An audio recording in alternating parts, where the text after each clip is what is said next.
Hi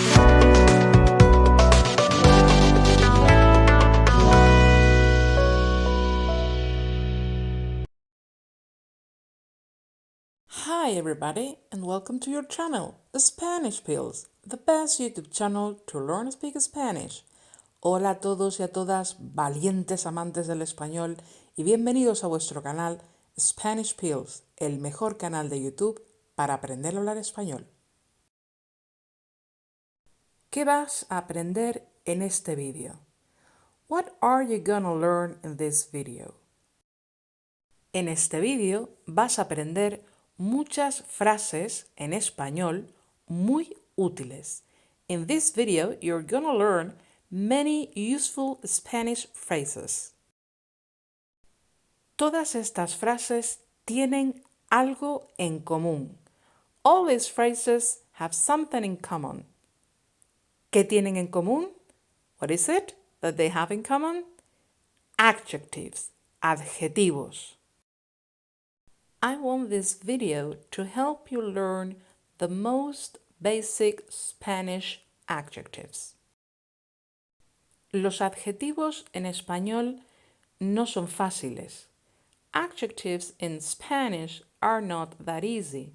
Why? ¿Por qué? Because of the gender and the number. But don't worry, no te preocupes. It's all about practice. And with this video, if you want, you can practice a lot. Y con este vídeo, si tú quieres, puedes practicar muchísimo. Entonces, ¿estás preparado o preparada para seguir aprendiendo un poquito más de español? ¿Sí? Estupendo. Vamos a por ello. 3, 2, 1, comenzamos. Los caracoles son muy lentos. In this sentence, with the adjective lento, we are describing snails. So you have to pay attention to the gender and the number. In this case, caracoles is masculine and plural. So the adjective has to be masculine and plural. That's why it is lentos. Las entradas al museo son muy baratas. Entradas, feminine and plural. Baratas, feminine and plural. Ese abrigo es muy feo. Abrigo, masculine and singular. Feo, masculine and singular. Los platos están sucios. Platos, masculine and plural. Sucios, masculine and plural. Las toallas están limpias. Toallas, feminine and plural. Limpias, feminine and plural. Estas almohadas son muy suaves. Almohadas, feminine and plural. Suaves, feminine and plural. However, the adjective suave is an exception in Spanish because it is the same for the masculine and for the feminine. That is, suave, masculine singular, feminine singular, suaves, masculine plural, feminine plural. If it was always so easy, right? Esta película es muy divertida. Película, feminine and singular. Divertida, feminine and singular. Estos zapatos son demasiado caros. Zapatos, masculine and plural. Caros, masculine and plural. Now, let's pay attention to the following sentences because this is not only about the adjective, but the use of the verb to be as estar in Spanish. ¿Estás casado? No, estoy soltero. In this case, even though we don't know exactly who the subject is, we do know that it is a guy. That's why we use casado and soltero. Both are masculine and singular. ¿Estás divorciada? No, estoy separada. In this case, the subject is supposed to be a woman, so that's why divorciada and separada are both feminine and singular.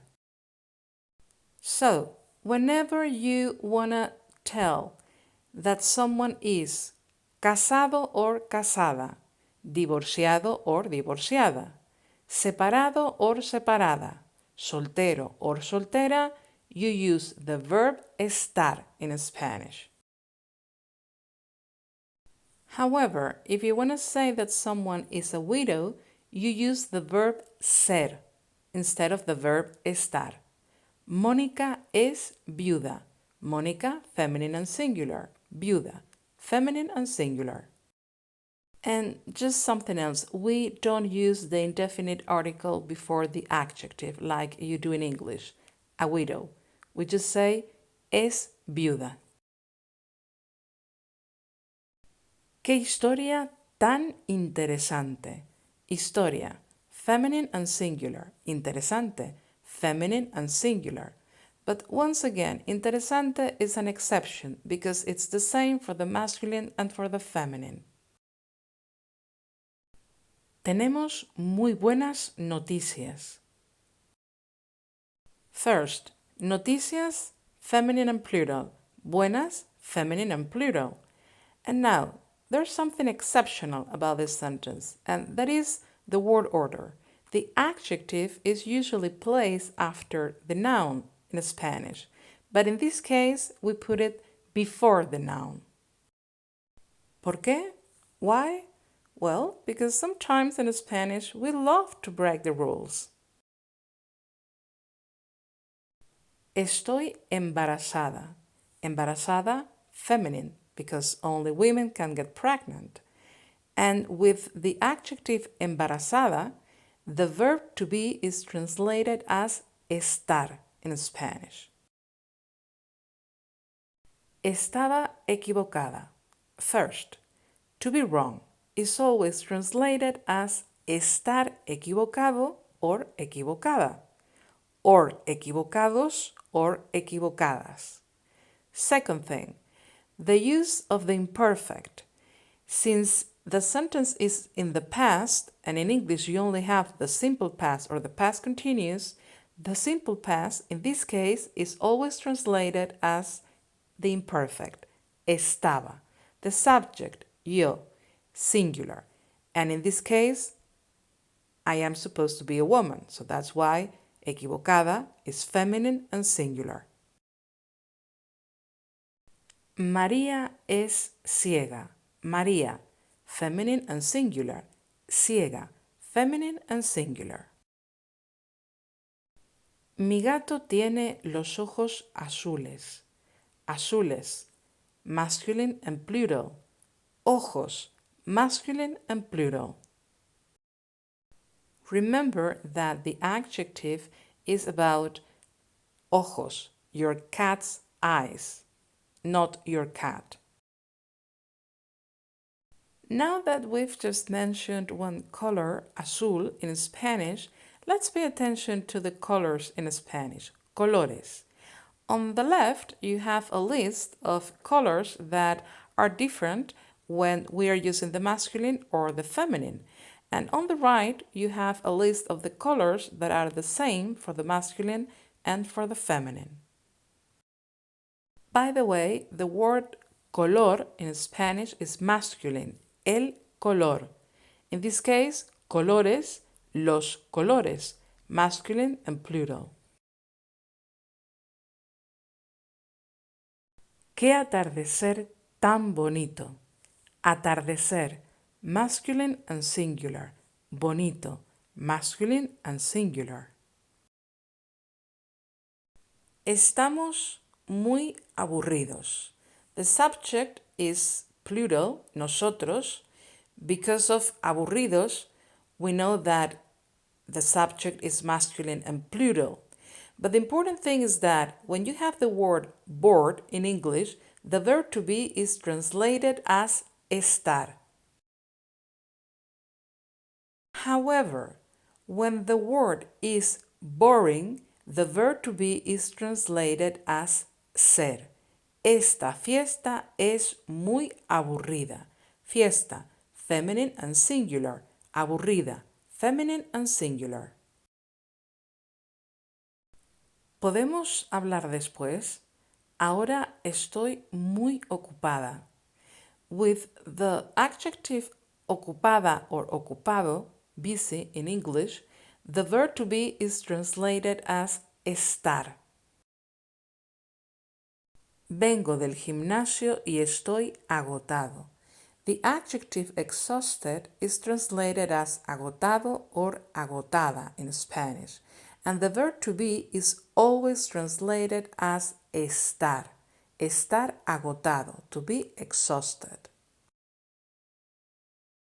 Estamos muy cansadas. Tired and exhausted are synonyms, so the verb to be in both cases is translated as estar in Spanish. Now pay attention to the adjective old in English. In Spanish, it can be translated as antiguo or viejo. Antiguo has positive connotations and viejo has negative connotations. So, en Londres hay muchos edificios antiguos. I'm trying to admire the architecture in London, so that's why I've translated old as antiguo. Edificios, masculine and plural, antiguos, masculine and plural. However, in this case, I've translated the adjective old as viejo. Antes vivíamos en una granja muy vieja, because the way I am describing this farm is not a positive one. I'm saying that it was old as if that was something negative. Granja, feminine and singular. Vieja, feminine and singular.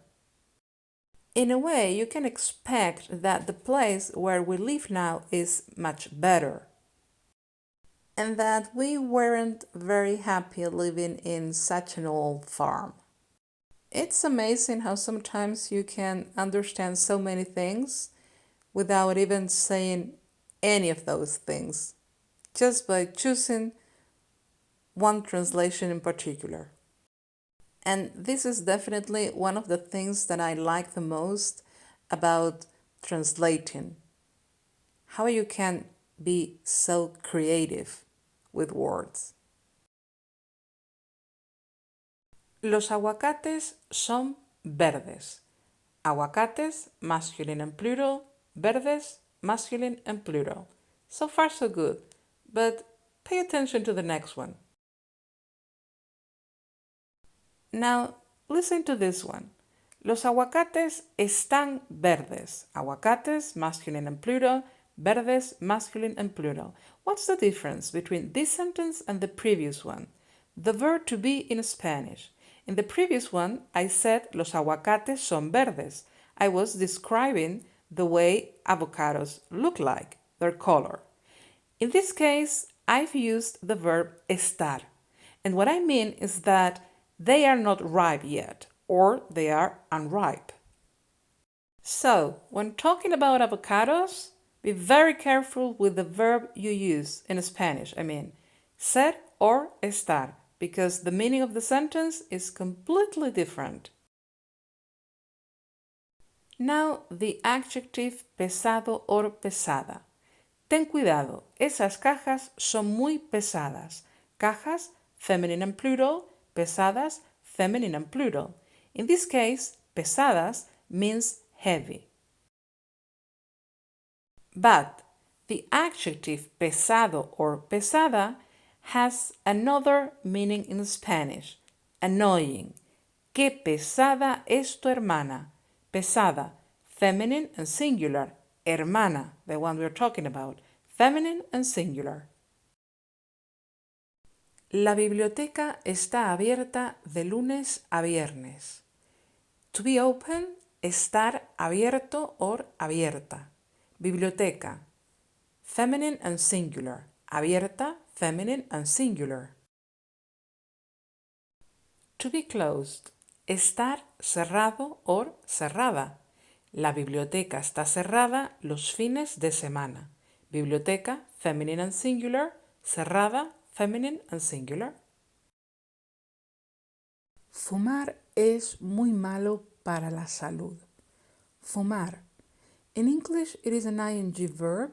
In Spanish, it's an infinitive. All infinitives are masculine and singular. And then malo, masculine and singular. Picasso fue un pintor español muy creativo. Picasso is the subject. Picasso, masculine and singular. Pintor, masculine and singular. Español, masculine and singular. Creativo, masculine and singular. I know you know, but just in case, I wanted to say that pintor is not an adjective, it's a noun.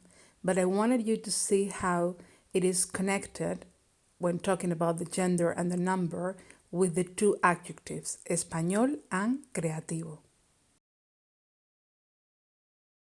El jarrón está roto. Jarrón, masculine and singular. Roto, masculine and singular.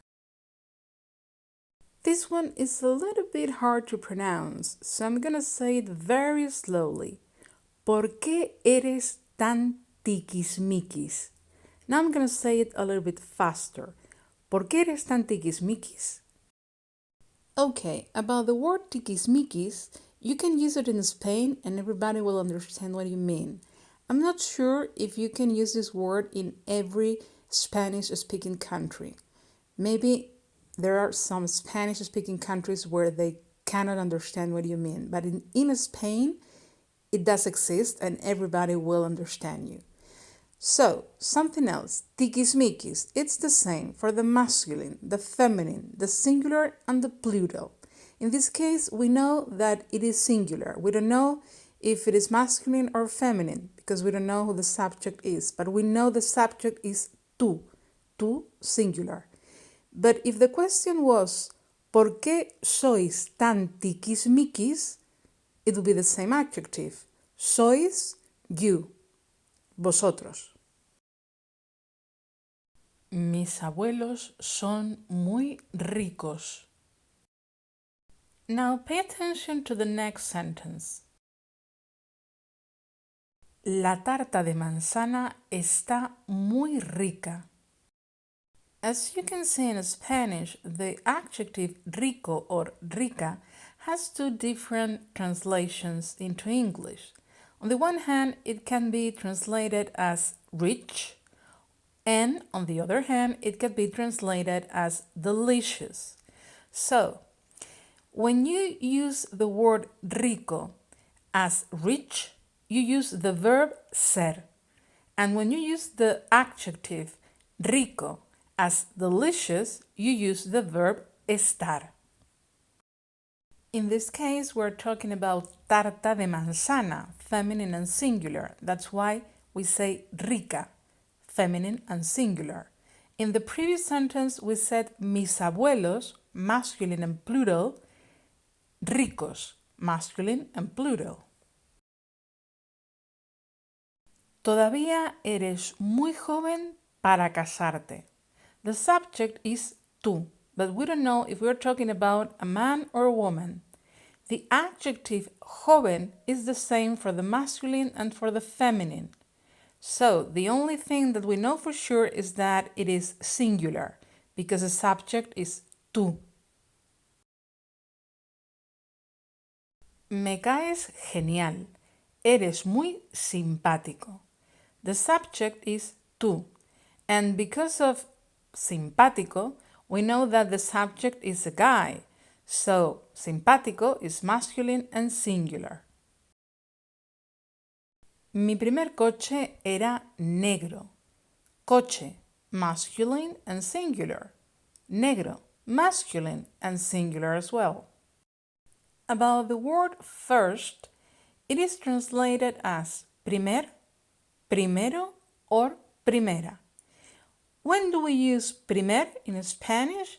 When we have a noun, a masculine and singular noun next to first. In this case, primer, mi primer coche, my first car. Me encantan tus pendientes nuevos. Pendientes, masculine and plural. Nuevos, masculine and plural. El baloncesto es mi deporte favorito. Baloncesto and deporte are both nouns. They are masculine and singular, so the adjective favorito has to be masculine and singular as well. By the way, the word favorite in English can be translated into Spanish as favorito or favorita, but also preferido or preferida. So this sentence could also be translated as el baloncesto es mi deporte preferido. Félix es muy tacaño, nunca deja propina. Félix, masculine and singular, tacaño, masculine and singular. No soporto a mi jefe, es muy maleducado. Jefe, masculine and singular. Maleducado, masculine and singular. Thank you very much for watching this video. Muchísimas gracias por ver este video. Remember, like and subscribe. You know how much YouTube loves these things, right? Nos vemos muy pronto con un nuevo video. Adiós.